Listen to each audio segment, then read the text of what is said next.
다니엘서 2장 21절 말씀 같이 읽어봅니다. 시작. 그는 때와 계절을 바꾸시며 왕들을 패하시고 왕들을 세우시며 지혜자에게 지혜를 주시고 총명한 자에게 지식을 주시는도다. 자, 다니엘서 2장 21절에 보니까 하나님께서 계절을 바꾸신다는 거예요. 근데 중요한 건 뭐냐면 왕들을 패하시고 왕들을 세우신다. 다시 한다면 메데 바사 이후의 나라인 헬라 제국이 세워지는 모습을 통해서 우리는 알 수가 있는 거죠. 그 왕들이 그 나라가 힘을 가져서 그런 것이 아니라 철저히 하나님의 역사 속에서 나라가 세워지고 나라가 멸망하고 이것이 반복이 된다는 거예요. 그렇다면 우리 대한민국도 결국에는 하나님의 주권 속에서 우리나라를 하나님이 세우신 거예요. 할렐루야. 이 세상에 존재하는 모든 나라는 하나님이 세우시는 거예요. 그 중에서도 왕을 세웠다는 것은 그 나라가 세워진 거예요. 다니엘서 2장 21절은 하나님께서 왕을 패하시고 왕을 세우시는 거예요. 그럼 어느 날에 왕을 세우는 건 우리는 투표를 통해서 한다고 생각하잖아요. 투표를 통해서 한다는 거잖아요. 그런데 그 투표의 결과 또한 누가 주장하고 계시는 거예요? 하나님이 주장하고 계시는 거예요. 하나님이 주장하고 계시는 거예요. 이유가 있다는 얘기예요. 그거는요. 하나님의 역사를 이끌어가는 데 있어서는 그냥 이끌어가는 것이 아니라 그에 대한 이유가 있다는 얘기예요. 이유가. 그 이유에 있어서 아는 사람이 있고 모르는 사람이 있는 거예요. 기왕이면 알면 좋죠. 다니엘서 4장 17절 말씀 또 읽어봅시다. 시작. 이는 순차자들의 명령대로요 거룩한 자들의 말대로이니 지극히 높으신 이가 사람의 나라를 다스리시며 자기의 뜻대로 그것을 누구에게든지 주시며 또 지극히 천한 자를 그 위에 세우시는 줄 사람들이 알게 하려 함이라 하였느니라. 자, 다니엘서 4장 17절에도 뭐라고 나옵니까? 지극히 높으신 이가 사람의 나라를 다스린다. 이 지극히 높으신 분은 누구입니까? 하나님을 말씀하시는 거예요.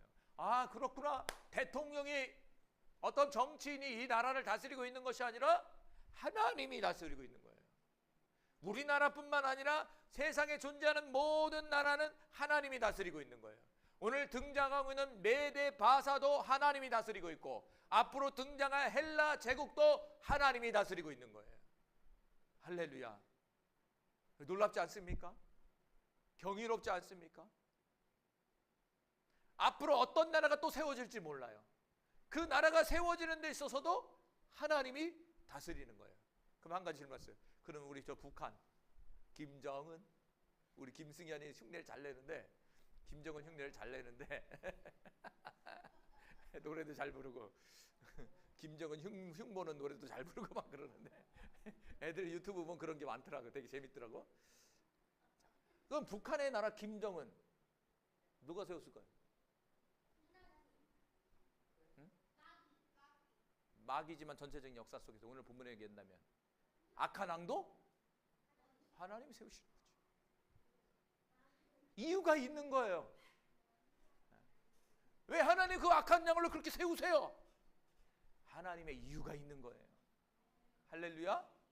저 북한 땅이 김정은이 점령하고 김씨 가문 세 명이 그 점령했잖아요. 완전 거지의 나라 전체가 감옥으로 만들어놨잖아요. 북한이라는 게 전체가 감옥이에요. 감옥. 마음대로 나가지도 못하고 움직이지도 못해요. 그냥 전체 감옥이야. 그냥 나라 자체가 감옥이에요. 거기는 통제로 인해서. 누가 그렇게 만든 겁니까? 하나님의 역사 속에서 하나님의 주권 속에서 하신 거예요. 그러면 거기에는 뭐가 있다? 하나님의 이유가 있는 거예요. 그런데 다만 우리가 잘 이해하지 못하는 거예요. 이해하지 못하니까 저와 여러분이 뭐 하는 거예요?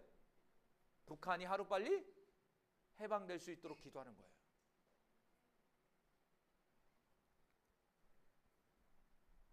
자, 사람 나라를 다스린다는 거예요.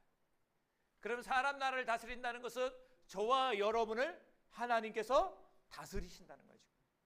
우리를 다스리고 그분의 뜻을 따라 우리를 지금 이끌어가고 있는 거예요. 이거를 정확하게 깨달은 인물이 누구냐? 바울이라는 사람이에요. 바울이라는 사람이에요. 바울이라는 사람이 이 진리를 깨닫는 그 순간에 나는 죽고 내 안에 예수만 삽니다. 살아도 주를 위해, 죽어도 주를 위해가 되는 거예요. 섭리를 깨닫게 돼버린 거야. 그러니까 자신의 목숨을 아끼지 않고 하나님 앞에 드려서 헌신하고 마지막에 순교까지 할 수 있어요.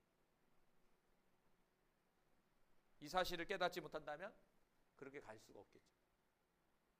지금의 상황이 어려운 것도 하나님의 섭리 속에 있는 거예요. 저와 여러분이 그걸 받아들이고 그 섭리 속에서 기도하면서 하나님의 뜻을 구하고 나아가야 된다. 할렐루야. 그럴 때 하나님의 역사가 보이고 나타나는 거예요.